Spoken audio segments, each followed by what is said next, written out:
online feud between rappers Kodak Black and Jack Boy is now being blamed for bullets flying in Sanford. Both of these rappers are from the same neighborhood down in South Florida, and the shooting happened after a concert here at the barn last year, and this woman was killed.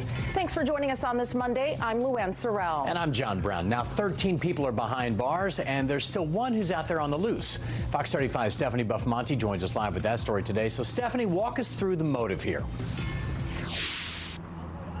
So there was a public argument between two rappers on social media. Detectives believe a local gang wanted to prove themselves by shooting one of those rappers while they were performing here in Sanford. But ultimately, 6 innocent victims were shot. Now, this photo that's coming up on your screen, this is Princess Tulliver. She was shot and killed in that drive-by shooting. 5 others were hurt. The sheriff says rapper Jack Boy had a concert at the barn in Sanford back in January 2023. Jack Boy left in an SUV, and a group with him left in a Mercedes Sprinter van, and they were driving behind him on Reinhardt Road when the shots rang out. Sheriff's detectives say members of a local gang, OTF, which is affiliated with the Crips, one of the largest street gangs in the country, thought Jack Boy was in the van that those women were in. And that's why deputies say they shot into it with armor-piercing bullets. Now, there was a public feud between Jack Boy and rapper Kodak Black. Deputies believe the local gang tried to shoot Jack Boy for street validation. The sheriff's office doesn't believe Kodak Black was involved at all and did not pay them to shoot anyone. After months of tireless investigating, 8 suspects were arrested. The other 5 who are facing charges were already in jail. Sheriff Dennis Lima hopes these arrests bring some peace to the community after a very scary and tragic shooting. This entire case is incredibly frightening to think that we look at nothing more than people coming in to Seminole County from out of the area, want to spend time with friends, go to a concert. I mean, things that most people have done.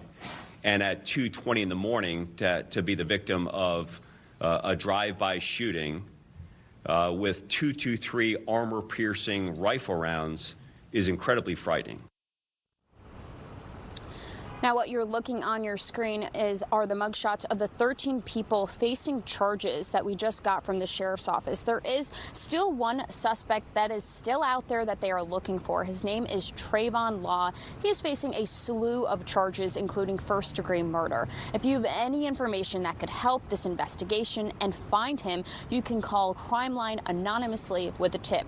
Reporting live in Sanford, Stephanie Buffmonte, Fox 35 News. River rage. Deputies looking for this man who was on an airboat. He is wanted for allegedly opening fire on a construction crew working on a bridge. This happened right near C.S. Lee Park in Geneva, which is right on the Seminole-Volusia County line. And Fox 35's Marie Ettinger is joining us live along the St. Johns River tonight. So, Marie, the crew doesn't want to go back to work, and you can't blame them. That's exactly right. The bullets, they said, wound up hitting one of the concrete pylons on the bridge. But the construction workers told me they are pretty sure that if they didn't duck to get out of the way, it would have hit them instead.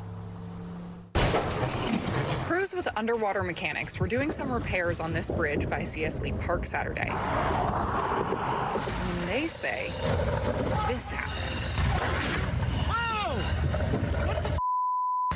Everybody hit the deck really quick. Everyone was on the ground. He fired at basically where they would have been standing, and it could have been really bad otherwise. This wasn't the crew's first encounter with the alleged shooter. This is the construction site. It's still set up on the west side of the bridge on State Route 46. These flags mean people need to stay 300 feet away from the workers. But the construction workers say the boater kept flying by them at full speed, 25 or 50 feet away.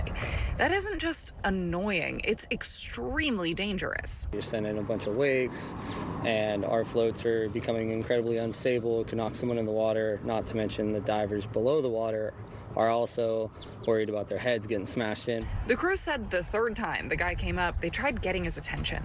We're waving our arms, we're trying to splash in the water. Atkinson also started recording to get the guy's registration number.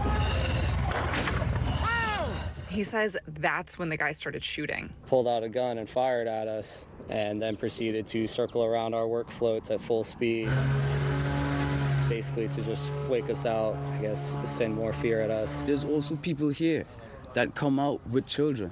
That's another thing. That was wrong. You don't do that to nobody. That construction crew told me they are pausing the work on the bridge right now. They said they don't feel comfortable or safe coming back out here until the man they say shot at them is behind bars. Live in Seminole County, Marie Edinger, Fox 35 News. A man is suing Disney after his wife died following a meal. He claims that a restaurant at Disney Springs served her food that ended up killing her. The couple ate at the Raglan Road Irish Pub last October. Now, according to this lawsuit, the waiter said the food would be allergy-free because the couple was concerned with severe dairy and nut allergies. Well, after dinner, the woman collapsed and later died at a hospital. A medical exam found that she died from an allergic reaction and she had high amounts of dairy and nuts in her system. An attorney that specializes in these kinds of cases has some advice to help keep businesses and customers safe. Consumers, tell your restaurants up front, your ice cream shops up front about your sensitivities, and restaurants and ice cream shops, train your employees and just wash your implements. Do the little things that will create a better customer experience. That man, by the way, is suing for at least $50,000, which is a standard number to determine which court will hear the case. We are waiting to hear back from Disney and the restaurant regarding that lawsuit. Let's take a look at this crash. A truck comes speeding off a side street, hits a car head on, and then just takes off. Good evening and welcome. I'm Luann Sorrell. And I'm John Brown. The driver of the car that was hit was stopped at a busy intersection minding her own business. And the man who shot the video says the same truck had been tailgating him for blocks. Fox 35's Randy Hildreth tracked him down in Melbourne, and she joins us live with the latest on the hunt for that hit-and-run truck driver. Randy, what's the latest there? Hey, good evening, guys. And you talked about it being a busy intersection. You can see it right behind me, 6 o'clock, and all of this traffic here. Tonight, I'm going to show you 3 different angles of this now being investigated hit and run. The driver who I spoke to today says, considering how busy this intersection is off Sarno Road, he hopes someone watching tonight will look at this video, recognize someone, and help police track this driver down. He took a panel of her car off with him and drove down the street with it hanging off of his bumper. A brazen hit and run caught on camera, and it caught Kailas Narendran off guard. Even more shocking, he believes he was the intended target. It's my gut that his intention was to cut me off or collide with my vehicle in some form or fashion. I don't know why else he would have gone so fast down that side street. Narendran says his first interaction with the truck driver seen in this video was off US 1. He says the driver started tailing him closely when he changed lanes. Narendran says things escalated when he slowed down. The guy started screaming from his car at me. Eventually, he got out of his car, walked towards my car. Narendran says eventually the guy got back into his truck and he thought it was over, until he says he turned down Sarno Road and saw the driver fly off Myrtle Avenue, his dash cam recording the moment of impact with another car. Fox 35 got these additional angles of the incident from a nearby business. At around 5:06 p.m., you can see the truck coming down Myrtle Avenue, and in the second angle from Sarno Road, you can see the truck swerving onto the grass and continuing down the street. Minutes later, you see police arrive. Melbourne police say they are investigating this as a possible hit and run. Narendran says he hopes someone recognizes the vehicle. He says an innocent person was impacted and his family was shaken up by this. If we had just been, a couple car lengths forward, he would have nailed the side of my vehicle where my 11-year-old was sitting. The vehicle that he ended up hitting, if she had just been maybe another 4 feet forward, he would have plowed into her driver's side door. I hate to think where either of those scenarios could have led.